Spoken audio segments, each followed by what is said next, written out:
الحمد لله نحمده ونستعينه ونؤمن به ونتوكل عليه ونعوذ بالله من شرور أنفسنا ومن سيئات أعمالنا من يهده الله فلا مضل له ومن يضلل فلا هادي له وأشهد أن لا إله إلا الله وحده لا شريك له وأشهد أن محمدا عبده ورسوله أرسله بالهدى ودين الحق ليظهره على الدين كله ولو كره المشركون اللهم صل على محمد وعلى آل محمد كما صليت على إبراهيم وعلى آل إبراهيم إنك حميد مجيد اللهم بارك على محمد وعلى آل محمد كما باركت على إبراهيم وعلى آل إبراهيم إنك حميد مجيد أما بعد فإن خير الكلام كلام الله وخير السنن سنن محمد صلى الله عليه وسلم وشر الأمور محدثاتها وكل محدثة بدعة وكل بدعة ضلالة وكل ضلالة في النار أعوذ بالله من الشيطان الرجيم بسم الله الرحمن الرحيم يا أيها الذين آمنوا اتقوا الله حق تقاته ولا تموتن إلا وأنتم مسلمون بسم الله الرحمن الرحيم وما أكثر الناس ولو حرصت بمؤمنين وما تسألهم عليه من أجر إن هو إلا ذكر للعالمين وكأي من آية في السماوات والأرض يمرون عليها وهم عنها معرضون وما يؤمن أكثرهم بالله إلا وهم مشركون സത്യ വിശ്വാസികളെ റഹ്മാനായ റബ്ബ് സുബ്ഹാനഹു വ തആലയുടെ നിയമനിർദ്ദേശങ്ങൾ കഴിവിന്റെ പരമാവധി ജീവിതത്തിൽ പാലിക്കാൻ ശ്രമിച്ചുകൊണ്ട് തഖ്വയോടെ ജീവിക്കണേ എന്ന് പ്രത്യേകമായി ഓർമ്മപ്പെടുത്തുകയാണ് അല്ലാഹു സുബ്ഹാനഹു വ തആല നമുക്കെല്ലാം അതിന് തൗഫീഖ് പ്രദാനം ചെയ്യുമാറാവട്ടെ. ജീവിതത്തിന്റെ എല്ലാ മേഖലയിലും അല്ലാഹു തആലയുടെ കൽപ്പന നിർദ്ദേശങ്ങളെ പാലിക്കുന്ന ശരിയായ മുത്തഖീനിൽ റബ്ബ് സുബ്ഹാനഹു വ തആല നമ്മയെല്ലാം ഉൾപ്പെടുത്തി അനുഗ്രഹിക്കുമാറാവട്ടെ. ദുആ ചെയ്യാൻ പ്രത്യേകമായി പറഞ്ഞേൽപ്പിച്ച എല്ലാ സഹോദരങ്ങൾക്കും അല്ലാഹു തആല അവന്റെ ഖൈറും ബറക്കത്തും നൽകി അനുഗ്രഹിക്കുമാറാവട്ടെ. രോഗികൾക്ക് അല്ലാഹു ശിഫ പ്രദാനം ചെയ്യുമാറാവട്ടെ. അനുഭവിക്കുന്ന പ്രയാസങ്ങൾക്കെല്ലാം അല്ലാഹു തആല തക്കതായ പ്രതിഫലം നൽകി എല്ലാവരെയും അനുഗ്രഹിക്കുമാറാവട്ടെ. വിശുദ്ധ ഖുർആൻ സൂറത്ത് യൂസുഫിലെ 103 മുതൽ 106 വരെയുള്ള 4 ആയത്തുകളാണ് ഓതി വെച്ചത്. റസൂലുള്ളാഹി സ്വല്ലല്ലാഹു അലൈഹി വസല്ലമയുടെ മക്ക ജീവിത കാലഘട്ടത്തിലാണ് സൂറത്ത് യൂസുഫ് അവതരിക്കുന്നത്. പ്രവാചകർക്കെതിരെ ശക്തമായ പീഡനങ്ങളും മർദ്ദനങ്ങളും നാട്ടിലൊരു സ്വസ്ഥതയുമില്ലാത്ത വിധമുള്ള പ്രയാസപ്പെടുത്തലുകളും എല്ലാം കഠിനമായി നിൽക്കുന്ന സന്ദർഭത്തിലാണ് നബി തങ്ങളെ സമാധാനിപ്പിക്കുവാൻ വേണ്ടി അല്ലാഹു തആല ഈ അധ്യായം അവതരിപ്പിച്ചത്. അതിൽ ഒന്നാമത്തെ ആയത്ത് മുതൽ 100 വരെയുള്ള ആയത്തുകൾ യൂസുഫ് നബി സ്വല്ലല്ലാഹു അലൈഹി വസല്ലമയുടെ ജീവ ചരിത്രമാണ്. കഴിഞ്ഞകാല അമ്പിയാക്കളും ത്യാഗം ചെയ്തിട്ടുണ്ട്. അവർ വ്യത്യസ്തങ്ങളായ പീഡനങ്ങൾക്ക് വിധേയമായിട്ടുണ്ട്. കിണറ്റിലേക്ക് വരെ എറിയപ്പെട്ടിട്ടുണ്ട്. അവിടുന്ന് വീണ്ടും എടുത്തുകൊണ്ടുപോയി അടിമയാക്കി വിറ്റുപോയിട്ടുണ്ട്. അടിമച്ചന്തയിൽ കാലികളെപ്പോലെ വിൽപ്പന വസ്തുവായി കഴിഞ്ഞുപോയ സാഹചര്യമുണ്ട്. എല്ലാം കഴിഞ്ഞു, ഇനി പ്രതിസന്ധി അവസാനിച്ചു എന്ന് വിചാരിക്കുന്നയിടത്ത് നിന്ന് വീണ്ടും അറസ്റ്റ് ചെയ്യപ്പെട്ട് ജയിലിൽ പോകേണ്ട സാഹചര്യം ഉണ്ടായിട്ടുണ്ട് എന്ന ആ ചരിത്രം അല്ലാഹു തആല മുഹമ്മദ് നബിയെ ഓർമ്മിപ്പിക്കുന്നത് കഴിഞ്ഞകാല അമ്പിയാക്കളൊക്കെ ഇങ്ങനെ തന്നെയാണ്.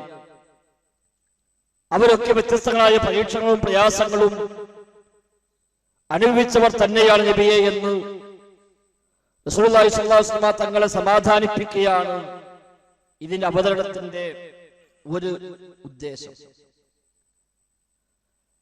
ആ വിഷയമെല്ലാം പറഞ്ഞ ശേഷം അല്ലാഹു തആല പറഞ്ഞു, ദാലിക മിൻ അംബാഇൽ ഗൈബി നൂഹിഹി ഇലൈക.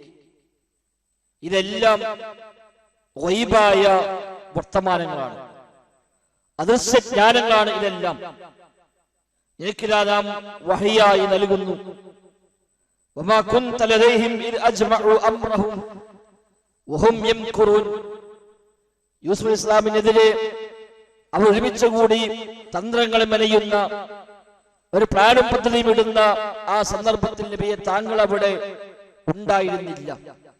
എന്നിട്ടും ആ ചൈത്യത്തെ നോക്കിക്കണ്ടതുപോലെ, അതെല്ലാം സാക്ഷിയായതുപോലെ ആ ചരിത്രം ആദ്യം മുതൽ അവസാനം വരെ ഒരേ ഒഴുക്കോടെ പ്രവാചകൻ ഓതിക്കൊടുത്തത് നബിതങ്ങൾക്ക് അദൃശ്യമായ ജ്ഞാനമുണ്ടായത് കൊണ്ടല്ല. നൂഹിഹി ഇലൈക, ഞാനിതാ താങ്കൾക്ക് വഹയ്യായി നൽകുകയാണ്. പ്രവാചകനാണ് എന്ന് ബോധ്യപ്പെടാൻ ഈ സൂറത്ത് മതി എന്നർത്ഥം. ശേഷം അല്ലാഹു പറഞ്ഞ വാക്കുണ്ട്, വമാ അക്സറുൻ നാസി വലൗ ഹറസ്ത ബിമുഅ്മിനീൻ. നബിയെ താങ്കൾ എത്ര ആഗ്രഹിച്ചാലും ശരി, മഹാഭൂരിപക്ഷം ആളുകളും വിശ്വാസം സ്വീകരിക്കുകയില്ല. വമാ അക്സറുൻ നാസ്, ജനങ്ങളുടെ ഭൂരിപക്ഷവുമല്ല. വലൗ ഹറസ്ത, താങ്കൾ എത്ര ആർത്തി കാണിച്ചാലും, എത്ര താങ്കൾ ആഗ്രഹിച്ചാലും മഹാഭൂരിപക്ഷം ആളുകളും വിശ്വാസികളാവുക ഇല്ല നബിയെ. ബിമുഅ്മിനീൻ, വിശ്വാസികളാവുകയേ ഇല്ല എന്നാണ് അല്ലാഹു തആല അവിടെ ഓർമ്മിപ്പിച്ചത്. എത്ര വലിയ ദൃഷ്ടാന്തങ്ങൾ കണ്ടാലും, എങ്ങനെയൊക്കെ ഖുർആനിക വചനങ്ങൾ ഓതിക്കൊടുത്താലും, എത്രയെല്ലാം ചിന്തിക്കാനും ആലോചിക്കാനുമുള്ള സാഹചര്യങ്ങൾ ഉണ്ടായാലും മഹാഭൂരിപക്ഷം ആളുകളും അതിലേക്ക് ചെവി കൊടുക്കുവാനോ അംഗീകരിക്കുവാനോ തയ്യാറാവുക ഇല്ല എന്ന് അല്ലാഹു തആല ഇവിടെ ഓർമ്മിപ്പിക്കുകയാണ്. ശേഷം അല്ലാഹു പറഞ്ഞു, വമാ തസ്അലുഹും അലൈഹി മിൻ അജ്ർ ഇൻ ഹുവ ഇല്ലാ ദിക്റുൽ ലിൽ ആലമീൻ. പ്രവാചകൻ താങ്കൾ ഈ വിശ്വാസം പഠിപ്പിക്കുന്നതിന് അവരിൽ നിന്ന് യാതൊരു പ്രതിഫലവും ആവശ്യപ്പെടുന്നില്ല. ഒരു കൂലി വാങ്ങിക്കൊണ്ടല്ല ഈ സത്യം പറഞ്ഞു കൊടുക്കുന്നതിന് അവരോട് വല്ല ശമ്പളമോ വല്ല ഭൗതികമായ പ്രതിഫലമോ നബി തങ്ങൾ ആവശ്യപ്പെടുന്നില്ല. എന്നിട്ടും അവർ അംഗീകരിക്കാൻ തയ്യാറാകുന്നില്ല. വകഅയ്യിൻ മിൻ ആയത്തിൻ ഫിസ് സമാവാതി വൽ അർദ്, ആകാശങ്ങളിലും ഭൂമിയിലും എത്രയെത്ര ദൃഷ്ടാന്തങ്ങളാണ്. യമുറൂന അലൈഹാ വഹും അൻഹാ മുഅ്രിദൂൻ, അവർ നടന്നു പോകുന്ന വഴികളിൽ കണ്ടു ബോധ്യപ്പെടാവുന്ന എത്രയെത്ര ദൃഷ്ടാന്തങ്ങൾ ആകാശങ്ങളിലും ഭൂമിയിലും ഉണ്ട്. അല്ലാഹുവിന്റെ ഏകത്വം മനസ്സിലാക്കാൻ, റബ്ബിന് പങ്കുകാരില്ല എന്ന് ബോധ്യപ്പെടാൻ, പടച്ച റബ്ബിനെ വിശ്വസിക്കാൻ പര്യാപ്തമായ എത്രയോ ദൃഷ്ടാന്തങ്ങളെ കടന്നുകൊണ്ടാണ് അവരൊക്കെ നടന്നു പോകുന്നത്. പക്ഷെ അവരതാ അതെല്ലാം അവഗണിച്ച് ശ്രദ്ധിക്കാതെ എല്ലാം അങ്ങ് കഴിഞ്ഞു പോവുകയാണ്.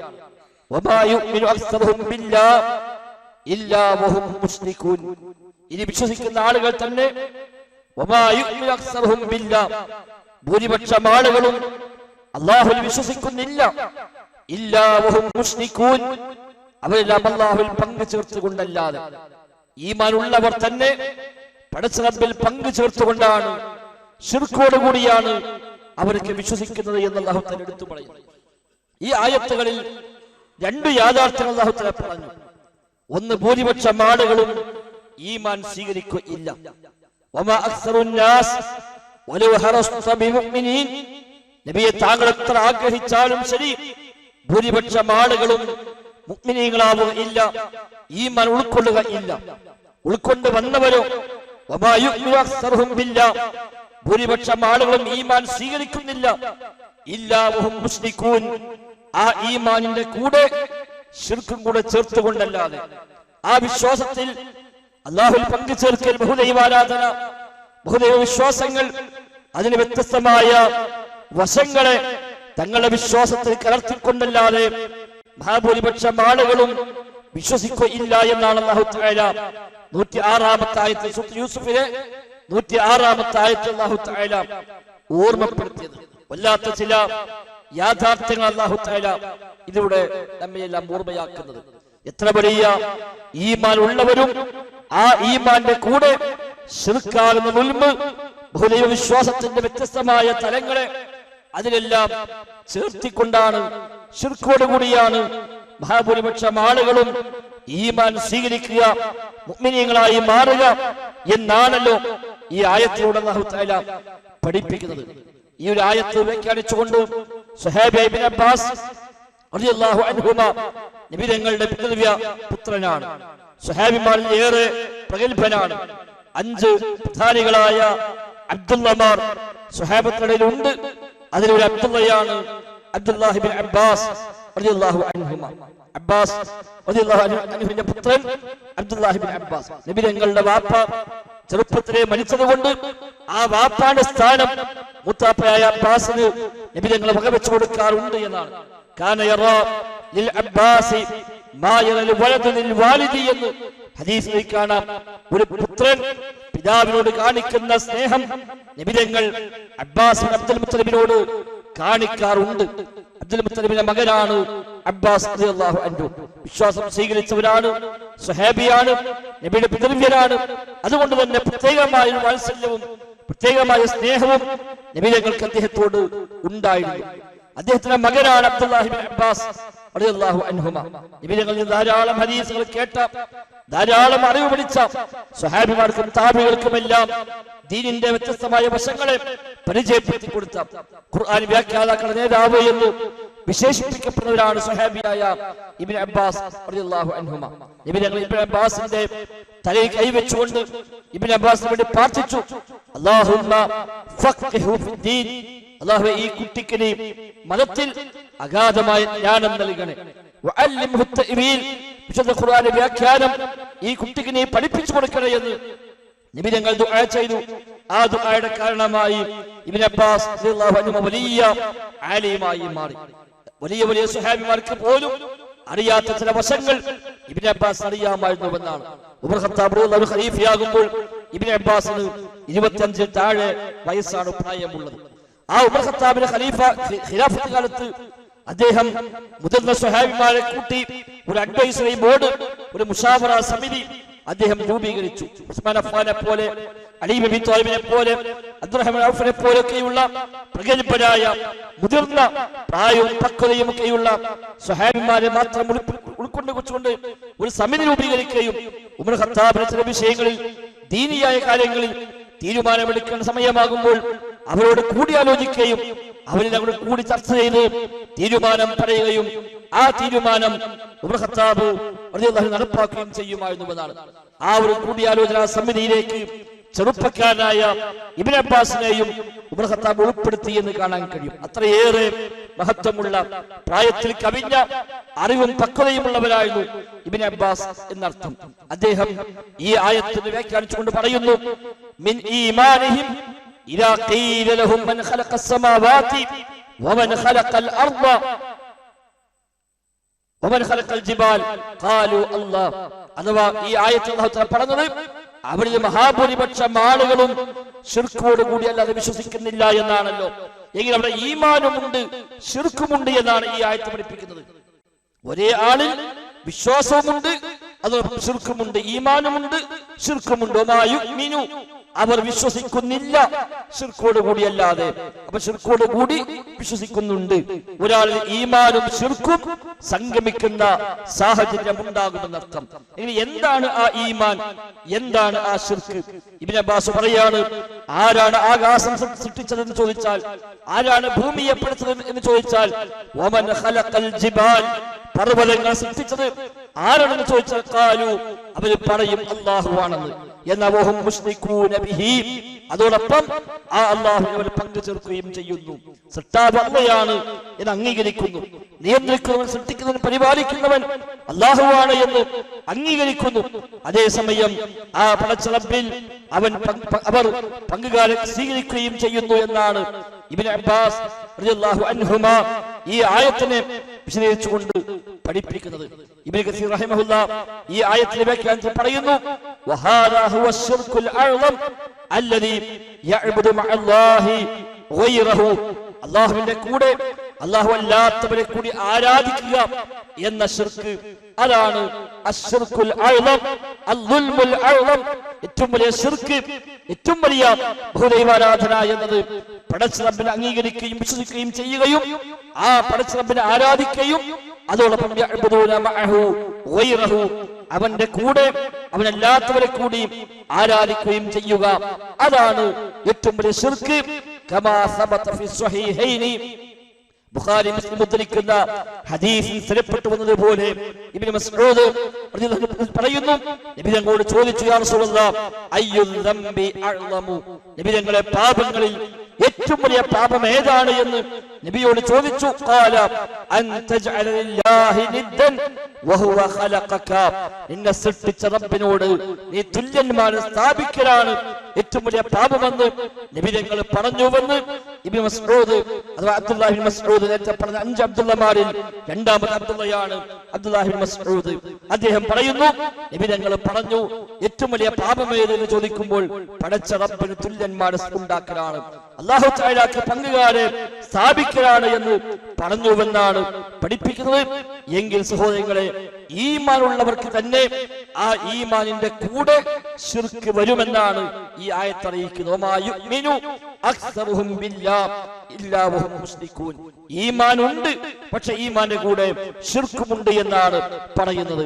ശേഷം ഈ ആയത്ത് വെച്ചുകൊണ്ട് ഇബ്നു കസീർ റഹ്മത്തുള്ളാഹി പറയാണ്, വസമ്മ ശിർകുൻ ആഖറു ഖഫിയ്യുൻ ലാ യശ്അറു ബിഹി ഗാലിബൻ ഫാഇലുഹു, അല്ലാഹു അല്ലാത്തവരെ ആരാധിക്കുക എന്ന വ്യക്തമായ ശിർക്കിന് പുറമെ മറ്റ് വ്യത്യസ്തങ്ങളായ ശിർക്കിന്റെ വശങ്ങളുണ്ട്. മഹാഭൂരിപക്ഷം ആളുകളും അത് അറിയുന്നു പോലുമില്ല. ശിർക്കാണെന്ന് പോലും അറിയാതെ ചെയ്യുന്നവന് പോലും അറിയില്ല അത് ശിർക്കാണ് എന്ന്. അങ്ങനെയും സംഭവിക്കുന്ന വ്യത്യസ്തങ്ങളായ ശിർക്കുകൾ ഉണ്ട് എന്ന് ഇബ്നു കസീർ റഹിമഹുല്ലാഹ് 700 കൊല്ലങ്ങൾക്ക് മുമ്പ് ഈ ആയത്തെ വ്യാഖ്യാനിച്ചുകൊണ്ട് അദ്ദേഹം രേഖപ്പെടുത്തി വെക്കുകയാണ്. എന്ന് അതിന്റെ വ്യത്യസ്തമായ വശങ്ങളെ അദ്ദേഹം അവിടെ വിശദീകരിക്കുന്നു. ഒന്ന്, ഹുദൈഫ റളിയല്ലാഹു അൻഹു നബി തങ്ങളുടെ സ്വഹാബിമാരിൽ പ്രഗത്ഭനായ സ്വഹാബിയാണ്. ഹുദൈഫയുടെ പ്രത്യേകത, അദ്ദേഹം നബി തങ്ങളുടെ രഹസ്യ സൂക്ഷിപ്പുകാരൻ എന്ന സ്ഥാനത്ത് അറിയപ്പെട്ടവരാണ്. സ്വാഹിബു സിർ എന്നാണ്. നബി തങ്ങളുടെ സിറുകൾ, സ്വകാര്യങ്ങൾ നബി തങ്ങളെ പറഞ്ഞേൽപ്പിക്കുന്ന സ്വഹാബിയാണ് ഹുദൈഫത്തുൽ യമാൻ അല്ലെങ്കിൽ ഹുദൈഫത്ത് ഇബ്നുൽ യമാൻ റളിയല്ലാഹു അൻഹു എന്ന സ്വഹാബി. സമൂഹത്തിന് പൊതുവായി അറിയേണ്ടുന്ന എന്നാ പരസ്യപ്പെടുത്താൻ പറ്റാത്ത എന്തെങ്കിലുമൊക്കെ അത്തരം നയതന്ത്രപരമായ സ്വകാര്യങ്ങളുണ്ടെങ്കിൽ നബി തങ്ങളെ പറഞ്ഞേൽപ്പിക്കാറുള്ളത് ഹുദൈഫത്തുൽ യമാനിയായിരുന്നു. അദ്ദേഹത്തെ ഏൽപ്പിച്ചാൽ ആ രഹസ്യം സൂക്ഷിക്കാൻ അദ്ദേഹം പ്രത്യേകം ജാഗ്രത പാലിക്കുമായിരുന്നു. ആ ഹുദൈഫ റളിയല്ലാഹു അൻഹുവിനെ കുറിച്ച് പറയുന്നു, അദ്ദേഹം ഒരിക്കൽ ദഖല ഹുദൈഫത്തു അലാ മരീദിൻ, ഹുദൈഫ റളിയല്ലാഹു അൻഹു ഒരു രോഗിയെ കാണാനായി ചെന്നു. അങ്ങ് ചെന്നപ്പോൾ ഫറആ ഫീ അർദിഹി സൈറൻ ഫഖതഅഹു അബിൻതസഅഹു, ആ രോഗിയെ ചെന്ന് കണ്ടു. രോഗിയെ സന്ദർശിക്കാൻ വേണ്ടി ചെന്നാണ്. രോഗിയുടെ അടുത്ത് നിൽക്കുമ്പോൾ രോഗിയുടെ കയ്യിൽ ഒരു നൂല്, ഒരു വളയം കിട്ടിയതായി അദ്ദേഹം കാണുകയാണ്. അദ്ദേഹം അബിൻതസഅഹു, ഹുദൈഫ ആ നൂല് വലിച്ചൂരി പൊട്ടിച്ചു. സുമ്മ ഖാല, എന്നൊരു ആയത്ത് ഓതി കൊടുത്തു, വമാ യുഅ്മിനു അക്സറുഹും ബില്ലാഹി ഇല്ലാ വഹും മുശ്രികൂൻ എന്ന ഈ ആയത്ത് ഹുദൈഫ റളിയല്ലാഹു അൻഹു എന്ന സ്വഹാബി അദ്ദേഹം ഓതി കൊടുക്കുകയാണ്. രോഗത്തിന് ശമനത്തിനായി, രോഗിയുടെ ആശ്വാസത്തിനായി കിട്ടിയ നൂലിനെ അല്ലെങ്കിൽ വളയത്തിന് ആശയത്തിന് ഏതുമാകട്ടെ, എഴുസാവാം, ഉറുക്കാവാം, സമാനമായ ഏതുമാവാം, അത്തരത്തിലുള്ള ഒരു വളയം കയ്യിൽ കണ്ടപ്പോൾ അദ്ദേഹം പൊട്ടിച്ചു കളഞ്ഞു, ഊരിക്കളഞ്ഞു എന്നൊരു പറയാണ് അല്ലാഹ് പറഞ്ഞിരിക്കുന്നു. അധികം ആളുകളും ശിർക്കോട് കൂടിയല്ലാതെ ഈമാൻ സ്വീകരിക്കുന്നില്ല എന്ന് അല്ലാഹ് പറഞ്ഞിരിക്കുന്നുവെന്ന ആയത്ത് ആ സ്വഹാബിയാണ് അവിടെ ഓതി കൊടുക്കുന്നത്. മറ്റൊരു റിപ്പോർട്ടിൽ കാണാം, നീ ഈ നിലയ്ക്ക് മരിക്കുകയാണെങ്കിൽ ഈ നൂലോട് കൂടി നീ മരിക്കുന്നുവെങ്കിൽ എനിക്കൊരിക്കലും വിജയിക്കാൻ കഴിയുകയില്ല എന്ന് അദ്ദേഹം പറഞ്ഞുവെന്നാണ്. മറ്റൊരു റിപ്പോർട്ടിൽ ഈ നൂലോട് കൂടിയാണ് നീ മരിക്കുന്നത് എങ്കിൽ നിന്റെ മയ്യിത്ത് നിസ്കരിക്കാൻ പോലും ഈ ഹുലൈഫ വരികയില്ല, എനിക്ക് വേണ്ടി ഞാൻ നിസ്കരിക്കുകയില്ല എന്ന് അത്രയും ഗൗരവമുള്ള കാര്യമാണ് ഈ ചെയ്തത് എന്ന് ബോധ്യപ്പെടുത്താൻ വേണ്ടി അദ്ദേഹം ആ നിലക്ക് ഓർമ്മപ്പെടുത്തിയെന്നാണ് ഹദീസിൽ പഠിപ്പിക്കുന്നത്. ശിർക്കിന് ഒരു വശമാണ് അത് എന്നർത്ഥം. സമൂഹത്തിന് വ്യാപകമായി ഇന്നുമുള്ള കഴിഞ്ഞ ഖുതുബയിൽ സൂചിപ്പിച്ചു പോയതാണ് ഈ ഒരു വശം എന്നത്. സഹോദരൻ ഗൗരവമായി നമ്മൾ കാണേണ്ടതുണ്ട്. കുട്ടികളുടെ ശരീരത്തിൽ അതേപോലെ മറ്റു പലയിടത്തുമായി എഴുതി കെട്ടുന്ന ഇത്തരം രക്ഷാബന്ധനങ്ങൾ അതൊന്നും ഇസ്ലാമുമായി ബന്ധമുള്ളതല്ല. ഈമാൻ സ്വീകരിച്ച് മുഅ്മിനായി മുസ്ലിമായി ജീവിക്കുന്ന നമ്മുടെ ഈമാനിന്റെ കൂടെ ചേർന്ന് വരുന്ന ശിർക്കാണത് എന്നാണ് ഈ ആയത്തിൽ നിന്ന് മനസ്സിലാക്കാൻ സാധിക്കുന്നത്. മറ്റൊരു റിപ്പോർട്ടിൽ കാണാം, ഇമാം തിർമിദി റഹിമഹുല്ലാഹ് ഉദ്ധരിച്ച സ്വീകാര്യോഗ്യമായ ഹദീസ്, മൻ ഹലഫ ബിഗൈരില്ലാഹ് ഫഖദ് അശ്റക. മൻ ഹലഫ ബിഗൈരില്ലാഹ്, അല്ലാഹു അല്ലാത്തവരുടെ പേരിൽ വല്ലവനും സത്യം ചെയ്താൽ ഫഖദ് അശ്റക, അവൻ ശിർക്ക് ചെയ്തു. ഈ ആയത്തിലെ വ്യാഖ്യാനത്തിൽ ഇബ്നു കസീർ റഹിമഹുല്ലാഹ് ആ ഹദീസ് കൊണ്ടുവരികയാണ്. അഥവാ അല്ലാഹു അല്ലാത്തവരുടെ പേരിൽ സത്യം ചെയ്താൽ അവൻ ചെയ്ത് ശിർക്കാണ്. ഒരു കാര്യം ചെയ്തിട്ട് പറയാണ് അത് ഞാൻ ചെയ്തു, ഇന്നാണ് സത്യം, നബിയാണ് സത്യം, അല്ലെങ്കിൽ ഇന്ന മഹാനാണ് സത്യം, ഉമ്മയാണ് സത്യം, ബാപ്പയാണ് സത്യം, പള്ളിയാണ് സത്യം, കഅബയാണ് സത്യം, ഒന്നും പറയാൻ പാടില്ല. ഒരു സൃഷ്ടിയെ കൊണ്ടും സത്യം ചെയ്യാൻ പാടില്ല എന്നാണ്. സത്താവിന്റെ പേരിൽ മാത്രമേ സത്യം ചെയ്യാം. വല്ലാഹി, അല്ലാഹുവാണ് സത്യമെന്ന് പറയാം, അല്ലെങ്കിൽ പടച്ചറപ്പിലേക്ക് ചേർത്തിക്കൊണ്ട് പറയാമെന്നല്ലാതെ ഒരു സൃഷ്ടിയെ കൊണ്ട് സത്യം ചെയ്യാൻ പാടില്ല. നബി ഞങ്ങൾ പറഞ്ഞു, ലാ തഹ്ലിഫു ബിആബാഇകും വലാ ഉമ്മഹാതികും, നിങ്ങളെ പിതാക്കളെയോ മാതാക്കളെയോ വെച്ചുകൊണ്ട് പോലും നിങ്ങൾ സത്യം ചെയ്യാൻ പാടില്ല. എന്റെ വാപ്പയാണ് സത്യമെന്ന്, എന്റെ ഉമ്മയാണ് സത്യമെന്ന് പറയാൻ പാടില്ല. ഒരാൾ സത്യം ചെയ്യുമ്പോൾ അദ്ദേഹം പറഞ്ഞുപോയി ലാ വൽ കഅബ, ഇല്ല കഅബയാണ് സത്യം എന്ന് പറയുമ്പോൾ പിറകിൽ നിന്ന് ഇബ്നു ഉമർ റളിയല്ലാഹു അൻഹു വിളിക്കുകയാണ്, അങ്ങനെ പറയല്ല, കഅബയാണ് സത്യമെന്ന് പറയല്ല. അനിവാര്യമെങ്കിൽ നീ പറയേണ്ടത് വറബ്ബൽ കഅബ, കഅബയുടെ റബ്ബാണ് സത്യമെന്ന് പറഞ്ഞോ. കഅബയാണ് സത്യം പറയാൻ പാടില്ല. കഅബ സൃഷ്ടിയാണ്, കഅബ സൃഷ്ടിയാണ്, ഉമ്മയും ബാപ്പയും സൃഷ്ടിയാണ്, പള്ളി സൃഷ്ടിയാണ്. അത് സൃഷ്ടികളെ പിടിച്ചുകൊണ്ട് സത്യം ചെയ്യാൻ പാടില്ല.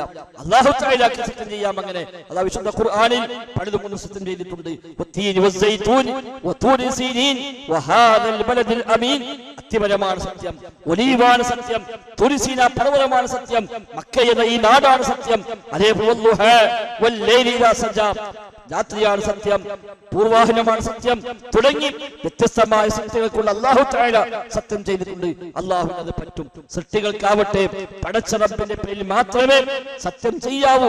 നബി ഞങ്ങൾ പറഞ്ഞു, മൻ കാന ഹാലിഫൻ ഫൽയഹ്ലിഫ് ബില്ലാഹ്, സത്യം ചെയ്യുന്നുവെങ്കിൽ അല്ലാഹുവിന്റെ പേരിൽ സത്യം ചെയ്യട്ടെ, ഔ ലിയസ്മുത്, അല്ലെങ്കിൽ മൗനം പാലിക്കട്ടെ എന്നാണ്. ഒരു സൃഷ്ടിയുടെ പേരിലും സത്യം ചെയ്യാൻ പാടില്ല.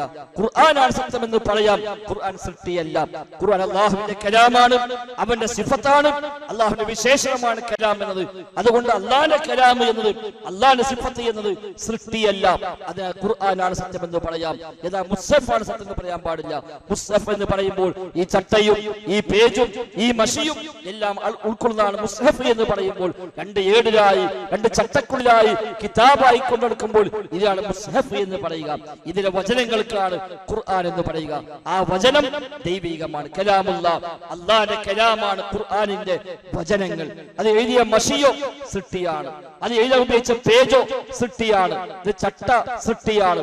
അത് മുസ്ഹഫാണ് സത്യം എന്ന് പറയാൻ പാടില്ല, മുസ്ഹഫ് സൃഷ്ടിയാണ്. അത് അള്ളാഹിന്റെ കലാമാണ് സത്യം, ഖുർആനാണ് സത്യം എന്ന് പറയാം. അത് സൃഷ്ടിയല്ല, അള്ളാഹുവിന്റെ വിശേഷണമാണ്. അതുകൊണ്ട് തന്നെ സത്യം ചെയ്യൽ പലപ്പോഴും അറിയാതെ സംഭവിച്ചു പോകുന്ന ശിർക്കിന്റെ ഒരു വശമാണ്. പലപ്പോഴും ആളുകൾ പള്ളിയാണ് സത്യം എന്ന് പറയാറുണ്ട്, കഅബയാണ് സത്യം എന്ന് പറയുന്നുണ്ട്, നബിയാണ് സത്യം എന്ന് പറയുന്നുണ്ട്, മമ്രതങ്ങളാണ് സത്യം എന്ന് പറയലുണ്ട്, ബദരീകളാണ് സത്യം എന്ന് പറയലുണ്ട്. ഒന്നും പറയാൻ പാടില്ല. ഒരു സൃഷ്ടിയുടെ പേരിലും സത്യം ചെയ്ത് കൂടാ ആണ് ഈ ഹദീസ്.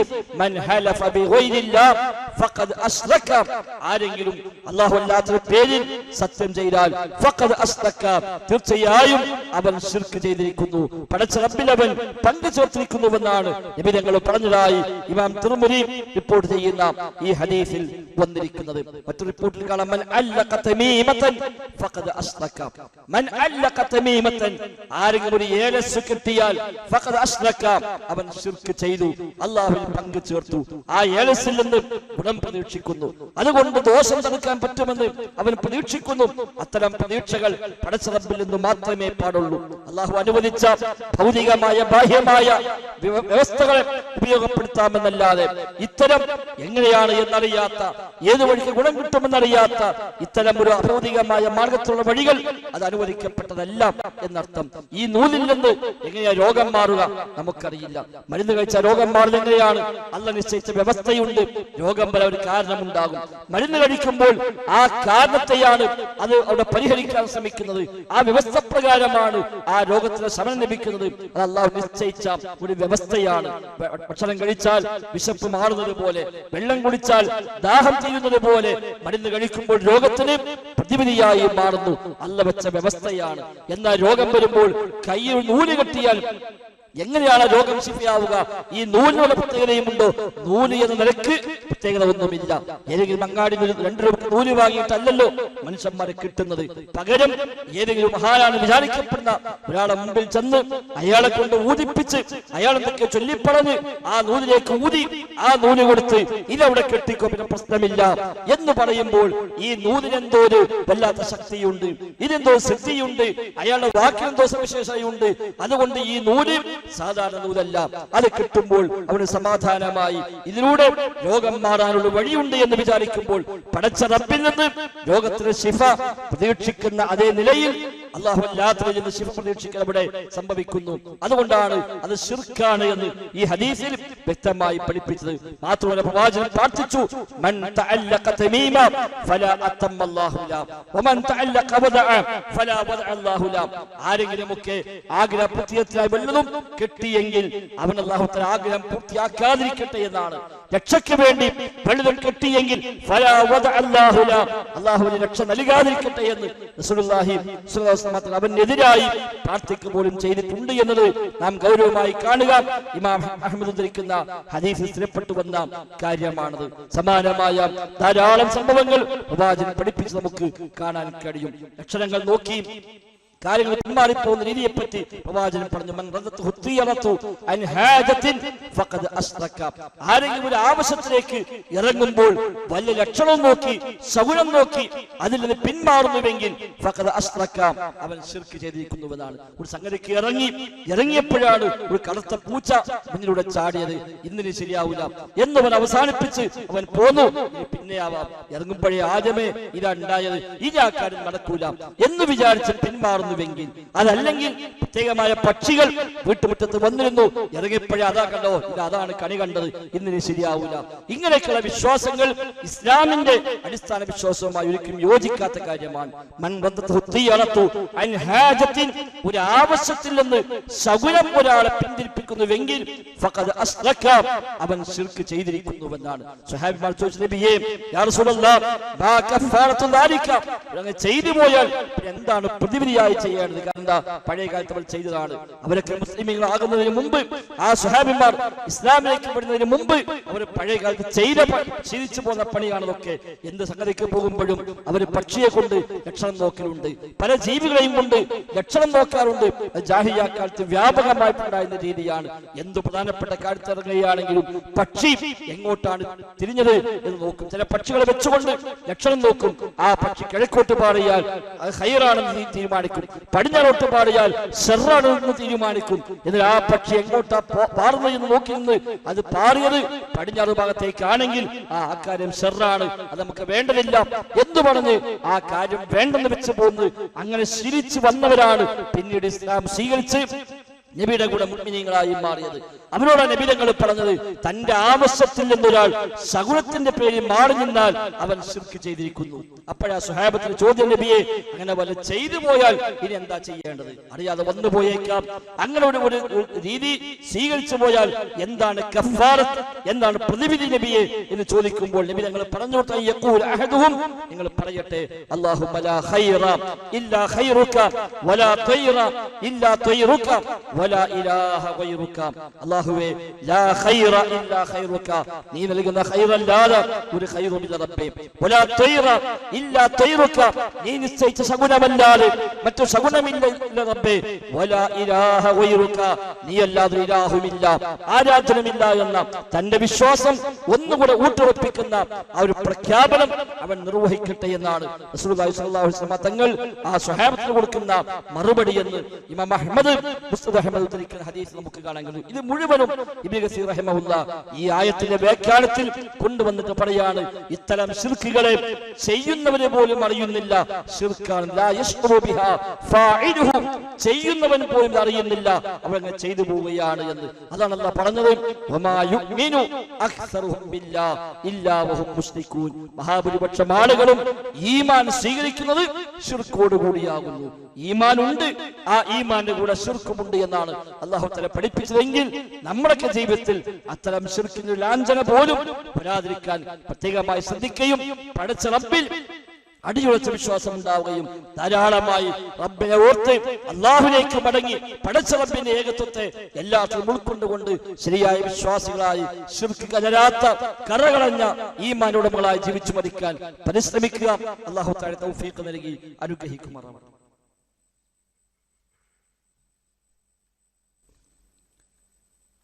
അൽഹംദുലില്ലാഹ് നഹ്മദുഹു വനസ്തഈനുഹു വനുഅ്മിനു ബിഹി വനതവക്കലു അലൈഹി. اللهم صل على محمد وعلى آل محمد كما صليت على إبراهيم وعلى آل إبراهيم إنك حميد مجيد. സഹോദരങ്ങളെ, സഹോദരിമാരെ, റഹ്മാനായ റബ്ബ് സുബ്ഹാനഹു വ തആലയുടെ നിയമ നിർദ്ദേശങ്ങൾ കഴിവിന്റെ പരമാവധി ജീവിതത്തിൽ പാലിക്കുവാൻ ശ്രമിച്ചുകൊണ്ട് തഖ്വയോടെ ജീവിക്കണേ എന്ന് പ്രത്യേകമായി ഓർമ്മപ്പെടുത്തുകയാണ്. അല്ലാഹു സുബ്ഹാനഹു വ തആല നമുക്കെല്ലാം അതിന് തൗഫീഖ് പ്രദാനം ചെയ്യുമാറാവട്ടെ. മനുഷ്യന്റെ സ്വഭാവത്തിൽ പലപ്പോഴും കടന്നു വരുന്ന രണ്ടു കാര്യമാണ്. ഒന്ന് അന്ധവിശ്വാസങ്ങൾ, മറ്റൊന്ന് അനാചാരം. എത്ര വലിയ ഈമാനിന്റെ ഉടമകളും അറിഞ്ഞുമറിയാതെയും പലപ്പോഴായി ശിർക്കും ബിദ്അത്തുകളും അന്ധവിശ്വാസങ്ങളും അനാചാരങ്ങളും എല്ലാം അവരെ കടന്നു വരിക എന്നത് സർവ്വവ്യാപകമാണ്. മതം ആഴത്തിൽ പഠിക്കുകയും അത് അന്വേഷിക്കുകയും മതത്തിനൊരു കാര്യമുണ്ട് എന്ന് സ്ഥിരപ്പെട്ടെങ്കിൽ മാത്രം അത് പ്രാവർത്തികമാക്കുകയും ചെയ്യുക എന്നതാണ് അതിനുള്ള പ്രതിവിധി. വ്യത്യസ്തമായ ദിവസങ്ങളിൽ, മാസങ്ങളിൽ, സമയങ്ങളിലെല്ലാം ബന്ധപ്പെടുത്തിക്കൊണ്ടുള്ള അന്ധവിശ്വാസങ്ങൾ സമൂഹത്തിലെമ്പാടുമുണ്ട്. ചില സമയത്തെ കുറിച്ചുള്ള തെറ്റായ ധാരണകൾ, ദിവസങ്ങളെ പറ്റിയുള്ള തെറ്റായ ധാരണകൾ, ചില ദിവസങ്ങൾക്ക് പ്രത്യേകമായ സവിശേഷതകൾ കൽപ്പിക്കൽ എല്ലാം ഉണ്ട് ആളുകളിൽ. ബേസിക്കലായി ഇസ്ലാം പഠിപ്പിച്ചത് എല്ലാ ദിവസവും, എല്ലാ സമയവും, എല്ലാ സ്ഥലവും അള്ളാഹുവിന്റെ സൃഷ്ടിയാണ്. എല്ലാം പടച്ച റബ്ബിന്റേതാണ്. ആകാശഭൂമി അള്ളാഹിന്റേതാണ്, സൂര്യനും ചന്ദ്രനും അള്ളാഹുവിന്റേതാണ്. എല്ലാ സ്ഥലവും, എല്ലാ സമയവും, എല്ലാ മാസവും എല്ലാം പടച്ച റബ്ബിന്റേതാണ്. അതുകൊണ്ട് അതിൽ ഏതെങ്കിലും ഒന്നിന് ഗുണമധികമുണ്ട് എന്ന് പറയണമെങ്കിൽ അല്ലാഹു തആല പറയണം. അതിൽ ഏതെങ്കിലും ഒന്ന് ദോഷമുണ്ടെന്ന് വരണമെങ്കിൽ അതും അല്ലാഹു തആല പറയണം. നമ്മുടെ വക ആ ദിവസം മോശമാണ്, ഈ ദിവസം നല്ലതാണ്, ആ സമയം മോശമാണ് എന്ന് പറയാൻ നമുക്ക് അധികാരമില്ല, അവകാശമില്ല. വെള്ളിയാഴ്ച മഹത്വമുണ്ട്, എങ്ങനെ മനസ്സിലായി? അല്ലാഹുവിന്റെ വഹീ പ്രകാരം നബി തങ്ങൾ പഠിപ്പിച്ചു. തിങ്കളാഴ്ചക്ക് പ്രത്യേകതയുണ്ട്, അത് നോമ്പെടുക്കൽ സുന്നത്താണ്, എങ്ങനെ മനസ്സിലായി? അല്ലാഹുവിന്റെ വഹീ പ്രകാരം നബി തങ്ങൾ പഠിപ്പിച്ചു. വ്യാഴാഴ്ച നോമ്പെടുക്കൽ സുന്നത്താണ്, അമലുകൾ ഉയർത്തപ്പെടുന്ന ദിവസമാണ്, നബി തങ്ങൾ പറഞ്ഞു. റമദാൻ മാസം പവിത്രമാണ്, ഖുർആനിൽ വന്നു, ഹദീസിൽ വന്നു. 4 മാസം യുദ്ധം ഹറാമായ മാസങ്ങളാണ്, ഖുർആനിൽ വന്നു, ഹദീസിൽ പറഞ്ഞു. അപ്പൊ ഏതു സ്ഥലത്തിലും സമയത്തിലുമൊക്കെ സവിശേഷത കൽപ്പിക്കണമെങ്കിൽ അത് അല്ലാഹു തആല അറിയിക്കണം, അവന്റെ വഹ്യു പ്രകാരം പ്രവാചകൻ അറിയിക്കണം. അതാണ് അടിസ്ഥാന നിലപാട്. ആ വിഷയത്തിൽ തഅബ്ബുദിയാണ് എന്ന് പറയുന്നത് അഥവാ ഇബാദത്തിന്റെ ഭാഗമാണ്.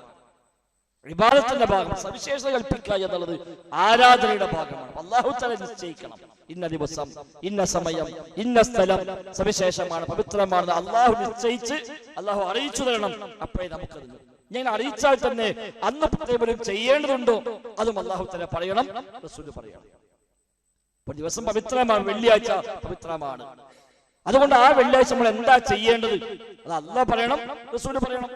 കുളിക്കൽ പ്രത്യേകം സുന്നത്തുണ്ട്, നബി തങ്ങൾ പറഞ്ഞു. വെള്ള വസ്ത്രം ധരിക്കണം, നബി തങ്ങൾ പറഞ്ഞു. സുഗന്ധം ഉപയോഗിക്കണം, ജുമുഅയ്ക്ക് പോകുമ്പോൾ പ്രവാചകൻ പറഞ്ഞു. എണ്ണ തേക്കണം, നബി തങ്ങൾ പറഞ്ഞു. ജുമുഅ നിസ്കരിക്കണം, പ്രവാചകൻ പറഞ്ഞു. അൽക്കഫ് ഓതണം, പ്രവാചകൻ പറഞ്ഞു. സ്വലാത്ത് വർദ്ധിപ്പിക്കണം, പ്രവാചകൻ പറഞ്ഞു. നബി തങ്ങൾ എന്തു പറഞ്ഞോ അതാണ് എന്നുള്ളത്. എന്നാ ഒരാൾ പല വെള്ളിയാഴ്ച രാവിലെ സുബഹി മുതൽ ജുമുഅ വരെ 100 റക്അത്ത് നിസ്കരിക്കണം എന്ന് പറഞ്ഞാലോ പറ്റൂല. വെള്ളിയാഴ്ച നല്ല ദിവസമല്ലേ, എന്താ നിസ്കരിച്ചാൽ അന്ന് പ്രത്യേക നിസ്കാരമുണ്ടെങ്കിൽ അല്ലാഹു റസൂൽ അറിയിക്കണം. വെള്ളിയാഴ്ച നോമ്പ് നോൽക്കാം എന്നാൽ തീരുമാനിച്ചാലോ പറ്റില്ല. ഒരിക്കൽ നബി തങ്ങൾ വീട്ടിലേക്ക് വന്നപ്പോൾ നബിയുടെ ഭാര്യ ഉമ്മു ഹബീബ റളിയല്ലാഹു അൻഹ നോമ്പ് നോറ്റിട്ടുണ്ട്. പ്രവാചകൻ ചോദിച്ചു, എന്താണ് ഇന്നൊരു നോമ്പ്? അവര് പറഞ്ഞു, നബിയെ വെള്ളിയാഴ്ചയാണല്ലോ, നല്ല ദിവസമല്ലേ, അതുകൊണ്ട് ഞാൻ നോമ്പ് നോറ്റതാണ്. നബി തങ്ങൾ ചോദിച്ചു, നീ ഇന്നലെ നോമ്പ് നോറ്റിരുന്നോ? ഇല്ല. നാളെ നോൽക്കാൻ ഉദ്ദേശമുണ്ടോ? ഇല്ല. എങ്കിൽ ആ നോമ്പിനെ മുറിക്കുക. വെള്ളിയാഴ്ചയല്ല അതുകൊണ്ടൊരു നോമ്പ് അതില്ല, വ്യാഴാഴ്ചയല്ല അതുകൊണ്ടൊരു നോമ്പ് അതുണ്ട്, തിങ്കളാഴ്ചയല്ല അതുകൊണ്ടൊരു നോമ്പ് അതുണ്ട്. ഉണ്ടെങ്കിൽ അള്ളാഹു പഠിപ്പിക്കണം, അവന്റെ വഹ്യ് പ്രകാരം നബി തങ്ങൾ അറിയിച്ചു തരണം. അതല്ലാതെ മതത്തിൽ ഒന്നിനും സവിശേഷത കൽപ്പിക്കൽ ഇല്ല. സൂചിപ്പിക്കുന്നത് നമ്മൾ ഉൾക്കൊള്ളുന്ന റജബ് മാസത്തിലാണ്. റജബ് മാസം കടക്കുമ്പോഴേക്ക് തുടങ്ങിയ നാടുകളിൽ അതുമായി ബന്ധപ്പെട്ട ധാരാളം പ്രചാരണങ്ങൾ സോഷ്യൽ മീഡിയ വ്യാപകമായപ്പോൾ കുറച്ചുകൂടെ അതിന് ആക്കം കൂടിയിട്ടുണ്ട്. റജബിലെ ഓരോ ദിവസവും ചൊല്ലാണ് പ്രാർത്ഥന എന്ന് പറഞ്ഞുകൊണ്ട് വ്യത്യസ്തമായ പ്രാർത്ഥനകൾ, വ്യത്യസ്തമായ സൂറത്ത് ഓതാനുള്ള കൽപ്പനകൾ, നോമ്പെടുക്കാനുള്ള ആഹ്വാനങ്ങൾ എല്ലാം സമൂഹത്തിലുണ്ട്. മിഅ്റാജ് എന്ന പേരിലാണ് പലപ്പോഴും ഈ മാസത്തിൽ അത്തരം ആചാരങ്ങളെ ഇവിടെ കൊണ്ടുവരുന്നത്. മിഅ്റാജ് എന്നാണ് എന്ന കാര്യത്തിൽ പോലും പണ്ഡിത ലോകത്ത് ധാരാളം അഭിപ്രായങ്ങളുണ്ട്. ഇമാം ബുഖാരിയുടെ സ്വഹീഹ് ബുഖാരിക്ക് വിശ്വപ്രസിദ്ധമായ വ്യാഖ്യാനം എഴുതിയ ഇബ്നു ഹജർ അസ്ഖലാനിയുടെ ഫത്ഹുൽ ബാരിയിൽ അദ്ദേഹം പറഞ്ഞു കാണാം, 10 അഭിപ്രായമുണ്ട് മിഅ്റാജ് എന്നാണ്, ഏത് മാസമാണ് എന്നും ഏത് ദിവസമാണ് എന്നും ഏത് ഡേറ്റ് ആണ് എന്നുള്ള കാര്യത്തിൽ വരെ 10 അഭിപ്രായങ്ങളുണ്ട്. എന്തുകൊണ്ട് അഭിപ്രായങ്ങളുണ്ടായി? മിഅ്റാജ് കഴിഞ്ഞിട്ട് പിന്നെയും 10 കൊല്ലം നബി തങ്ങൾ ജീവിച്ചില്ലേ? തൊട്ടടുത്ത വർഷങ്ങളിൽ ആ ദിവസം ആവർത്തിച്ചു വരുമ്പോൾ ഞാൻ മിഅ്റാജ് പോയ ദിവസമാണെന്ന് പറഞ്ഞ് അന്ന് പ്രത്യേക നിസ്കാരമോ പ്രത്യേക നോമ്പോ പ്രത്യേകമായ ദിക്റുകളോ പ്രത്യേകമായ വല്ല ആഘോഷങ്ങളോ നബി തങ്ങൾ പഠിപ്പിച്ചിരുന്നുവെങ്കിൽ മിഅ്റാജ് എന്നാണ് എന്ന് പിന്നെ തർക്കമുണ്ടാവില്ലല്ലോ. അപ്പൊ അങ്ങനെ പ്രവാചകൻ പഠിപ്പിച്ചില്ല. അതുകൊണ്ട് തന്നെയാണ് എന്നാണ് മിഅ്റാജ് എന്ന ഡേറ്റിന് പോലും അഭിപ്രായ വ്യത്യാസം ഉണ്ടായത്. നബിയുടെ കാര്യത്തിൽ ഇന്നത്തെ പോലെ ഡേറ്റും ഒന്നും രേഖപ്പെടുത്തി വെക്കുന്ന ആ സംവിധാനം ഇല്ല, അത് നമുക്കത് ആവശ്യവുമില്ല.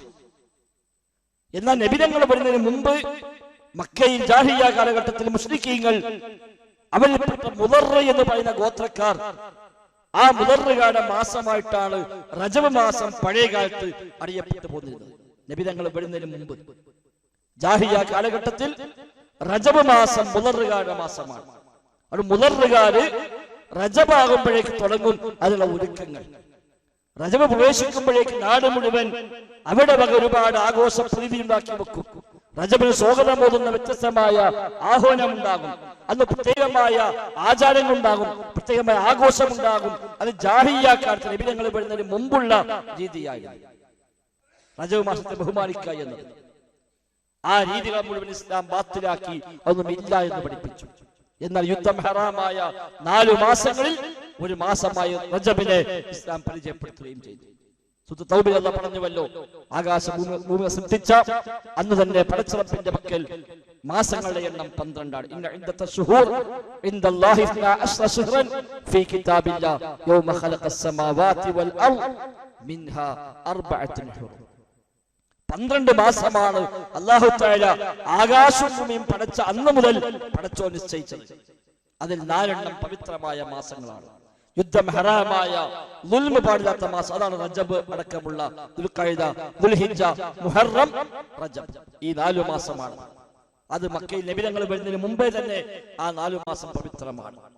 മക്കക്കാർ എന്നും യുദ്ധം ചെയ്യുന്നവരാണ്.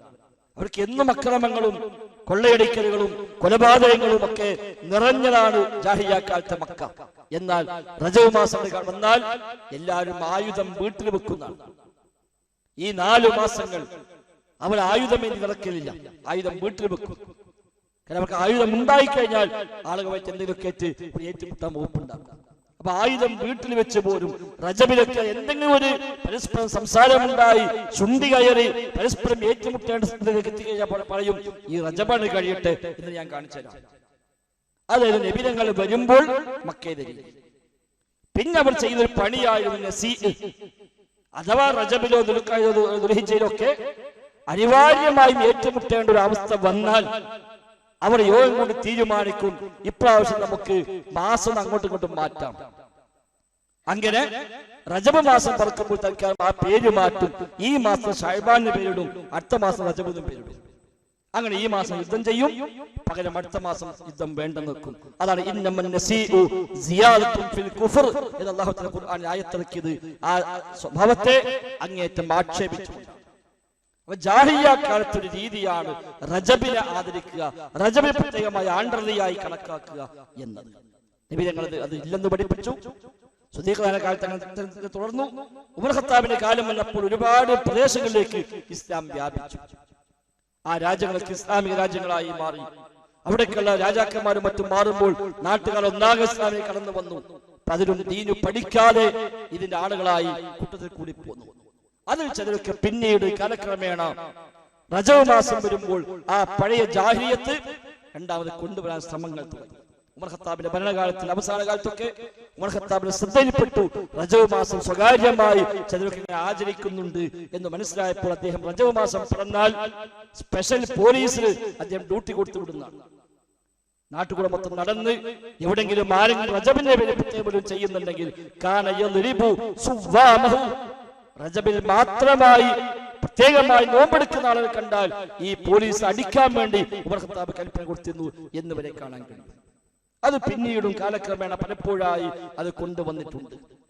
സൂഫികൾ, ഷിയാക്കൾ, ത്വരീഖത്തുകാരൊക്കെ സമഫലമായി പല കാലഘട്ടങ്ങളിൽ റജബുമായി ബന്ധപ്പെട്ട് എല്ലാ കഥകൾ എമ്പാടും ഉണ്ടാക്കിയെടുത്തിട്ടുണ്ട്.